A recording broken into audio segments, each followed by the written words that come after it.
नमस्कार. विज्ञानयात्री Albert Bruce साबिन यांचे जीवनचरित्र आणि त्यांचे वैज्ञानिक योगदान या संदर्भात आपल्याशी संवाद साधण्याचा हा एक प्रयत्न आहे. अशा महत्त्वपूर्ण विषयासाठी कृपया चॅनलला सबस्क्राईब करा. आपली मते आणि सूचना कमेंट बॉक्समध्ये लिहा. विज्ञानयात्री अल्बर्ट ब्रूस साबिन हे पोलंड आणि अमेरिका या देशांचे वैद्यकीय संशोधक. लहान मुलांना तोंडावाटे देण्यात येणाऱ्या पोलिओ लस विकसित करण्यासंदर्भात त्यांचा परिचय आहे.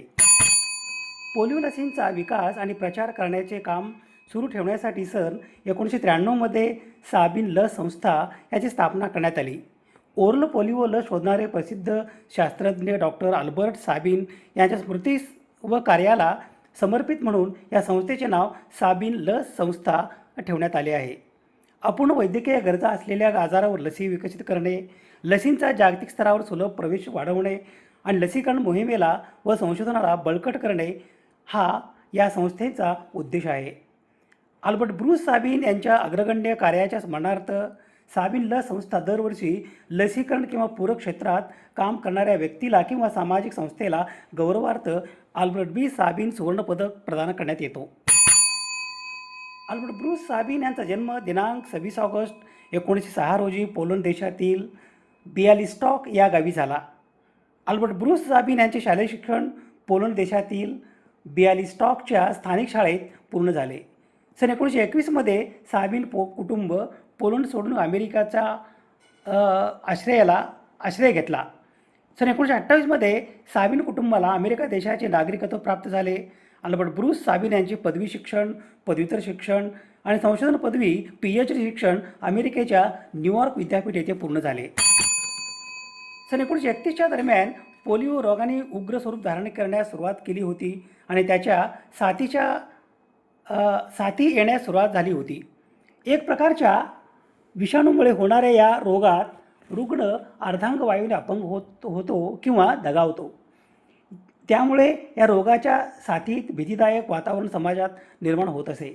सन 1935मध्ये अल्बर्ट ब्रूस साबिन यांनी न्यूयॉर्कच्या रॉकफेलर संस्थेत पोलिओ विषाणू संदर्भातील संशोधन कार्य सुरू केले.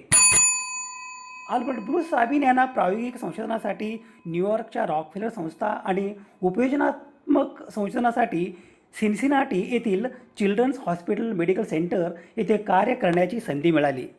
Cincinnati children's hospital medical centre हे अमेरिकेतील ओहायो राज्यातील सिन्सिनाटी शहरात असलेले एक जगप्रसिद्ध आणि अत्यंत प्रतिष्ठित बाल रुग्णालय आहे. हे रुग्णालय मुलांच्या सर्वोत्तम उपचारासाठी आणि वैद्यकीय संशोधनासाठी संपूर्ण जगात ओळखले जाते. सन 1939मध्ये दुसरे महायुद्ध सुरू झाल्यामुळे अल्बर्ट ब्रूस साबिन यांना सैन्य दलात दाखल व्हावे लागले. सैन्य दलाच्या प्रयोगशाळेत अल्बर्ट ब्रूस साबिन यांना जपानी एन्सेफॅलायटिस या विषाणूने होणाऱ्या रोगावर प्रतिबंधक लस तयार करण्याची संधी मिळाली. सन 1946मध्ये दुसरे महायुद्ध संपल्यानंतर त्यांनी सिन्सिनाटी येथील मुलांच्या इस्पितळाशी असलेले नाते अबाधित ठेवून सिन्सिनाटी विद्यापीठातील बालरुग्ण विभागाचे ते प्रमुख झाले. पोलिओग्रस्तांचे शवविच्छेदन करून पोलिओ विषाणू मध्यवर्ती मज्जासंस्थेकडे जाण्यापूर्वी आतड्यावर आक्रमण करत असल्याचे निदर्शनास आले. या निरीक्षणांती पोलिओ विषाणू भ्रूणातील चेता ऊती व्यतिरिक्त इतर ऊतीमध्ये नॉन नर्वस टिश्यूमध्ये वाढू शकतो हे सिद्ध झाले. या निष्कर्षामुळे पोलिओ लस विकसित करण्याच्या सुलभ आणि स्वस्त पद्धती विकसित झाल्या. सन 1949मध्ये नॉन नर्वस टिश्यूच्या प्रयोगशाळेत ऊती संवर्धन टिश्यू कल्चर यामार्फत पोलिओ व्हायरसची यशस्वी वाढ केली. याच कालावधीत अमेरिकेचे विषाणूशास्त्रज्ञ जोनास एडवर्ड साल्क हे सुद्धा हीच लस तयार करण्याच्या प्रयत्नात होते, परंतु दोघांच्या लस तयार करण्याच्या पद्धतीमध्ये फरक होता. अल्बर्ट ब्रूस साबिन यांनी रोग निर्माण क्षमता कमी केलेल्या जिवंत पण ज्यांचा रोगबाधा करण्याच्या क्षमतेचे खच्चीकरण केले आहे अशा विषाणूंचा वापर लसीसाठी केला होता. तर जोनास एडवर्ड साल्क मात्र संपूर्णपणे मृत विषाणूपासून लस तयार करता येईल का याच्या चाचण्या घेत होते. डॉक्टर जोनास एडवर्ड साल्क हे प्रसिद्ध अमेरिकन विषाणूशास्त्रज्ञ आणि वैद्यकीय संशोधक होते, ज्यांनी पोलिओविरुद्ध पहिली यशस्वी आणि सुरक्षित लस शोधून काढली. ते रशियन ज्यू स्थलांतरित कुटुंबातले होते. त्यांनी न्यूयॉर्क युनिव्हर्सिटी स्कूल ऑफ मेडिसिनमधून सन 1939मध्ये वैद्यकीय पदवी MD प्राप्त केली. सन 1948मध्ये त्यांनी पोलिओ विषाणूच्या विविध प्रकारचा अभ्यास सुरू केला. 7 वर्षाच्या कठोर परिश्रमानंतर सन 1955मध्ये पोलिओ लस पूर्णपणे सुरक्षित आणि प्रभावी असल्याचे जाहीर केले.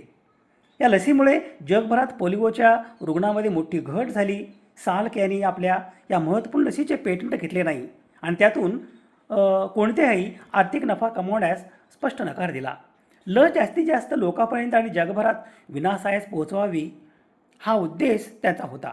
सन 1963मध्ये त्यांनी कॅलिफोर्निया येथे Salk Institute for Biological Studies ही प्रसिद्ध संशोधन संस्था स्थापन केली. अल्बर्ट ब्रूस साबिन यांची लस तोंडावाटी दिली जाते, तर जोनास एडवर्ड साल्क यांची लस मात्र शरीरात टोचावी लागते. अल्बर्ट ब्रूस साबिन यांनी लसीच्या चाचण्या सन 1954च्या शेवटी सुरू केल्या आणि पुढची 4-5 वर्ष आपल्या रशियन सहकार्यांच्या मदतीने त्यांनी हे काम सुरू ठेवले होते. साबिन लस तोंडावाटे लहान आतड्यापर्यंत पोहोचत होती आणि पोलिओच्या विषाणूंचा रक्तात जाण्याचा मार्ग बंद करण्यात यशस्वी होत होते.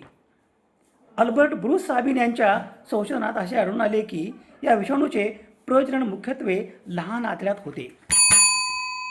या चर्चेवरून तोंडावाटे दिलेली लस जर जठरातील आम्ल वातावरणात सुरक्षित राहिली तर अधिक प्रभावशाली असेल असे अल्बर्ट ब्रूस साबिन यांना वाटत होते आणि म्हणून त्यांचे प्रयत्न तोंडावाटे दिल्या जाणाऱ्या लसीच्या निर्मितीत चालले होते. जोनास एडवर्ड साल्क यांची लस देखील प्रभावी होती, परंतु लस देण्यापूर्वी जर लहान आतड्यात विषाणू पोहोचलेले असले तर ती परिणामकारक ठरत नव्हती.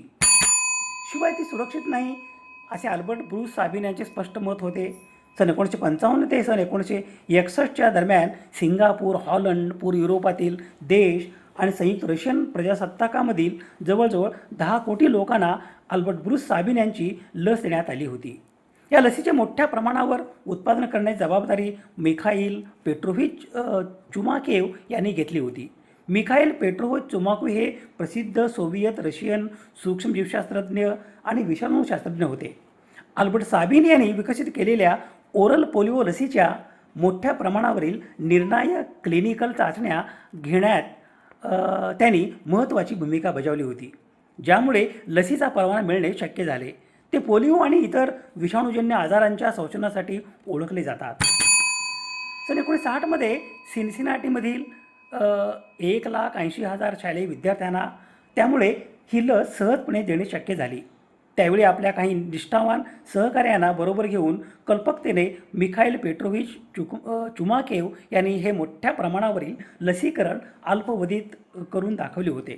संयुक्त प्रजासत्ताकाने या लसीचे लाखो डोसेज जपान आणि पूर्वेकडील देशामध्ये पाठवून मानवतावादी काम केले.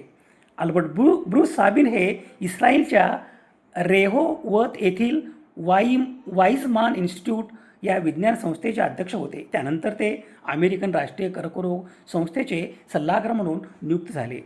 त्यांनी साऊथ कॅरोलिना विद्यापीठात जैविक औषध विभागात प्राध्यापक म्हणून काम केले. नंतर 4 वर्षे त्यांनी आरोग्य विज्ञानातील प्रगत अभ्यासासाठीच्या आंतरराष्ट्रीय संस्थेत तज्ज्ञ ज्येष्ठ सल्लागार म्हणून कार्य केले. सन 1983मध्ये अल्बर्ट ब्रूस साबिन यांनी मानेच्या मणक्याचे कॅल्सिफिकेशन विकसित केले. अल्बर्ट ब्रूस साबिन हे प्रसिद्ध पॉलिश अमेरिकन वैद्य आणि सूक्ष्मजीवशास्त्रज्ञ होते, ज्यांनी तोंडाने घ्यावयाची पोलिओची लस ओरल पोलिओ व्हॅक्सिन OPV विकसित केली. त्यांचे वैज्ञानिक योगदान म्हणजे त्यांनी बालपक्षाघात पोलिओ विरुद्धची तोंडावाटे दिली जाणारी लस शोधून काढली, ज्यामुळे जगभरातील लक्षावधी मुलांचे प्राण व अपंगत्वातून बचाव झाला. या लसीमुळे जागतिक स्तरावर पोलिओ निर्मूलनाला मोठी मदत मिळाली आहे. बालपक्षाघात, ज्याला पोलिओ किंवा पोलिओमायलिटिस असे म्हणतात, हा प्रामुख्याने लहान मुलांमध्ये होणारा एक संसर्गजन्य रोग आहे. विषाणूजन्य आजारसुद्धा आहे, ज्यामुळे स्नायू कमजोर होऊन अपंगत्व किंवा पक्षाघात येऊ शकतो. दिनांक 3 मार्च 1993 रोजी वॉशिंग्टन DC येथे हृदयविकारामुळे अल्बर्ट ब्रूस साबिन यांचे निधन झाले. विज्ञानयात्री अल्बर्ट ब्रूस साबिन यांच्या स्मृतीस विनम्र अभिवादन. स्रोत संदर्भासाठी ही यादी आहे. समाज हिताच्या एखाद्या वैज्ञानिक विषयासंदर्भात प्रबोधन करणे, जागतिक समस्यांचे निराकरण करण्यासाठी सामाजिक इच्छा आणि संसाधने एकत्रित करणे आणि मानवतेच्या यशाचा उत्सव बळकट करणे यासाठी सुवर्ण संधी म्हणजे सामाजिक आणि वैज्ञानिक सण आणि उत्सव. अशा महत्त्वपूर्ण विषयासाठी कृपया चॅनलला सबस्क्राईब करा. आपली मते आणि सूचना कमेंट बॉक्समध्ये लिहा. विज्ञाननिष्ठा ही जीवननिष्ठा. धन्यवाद.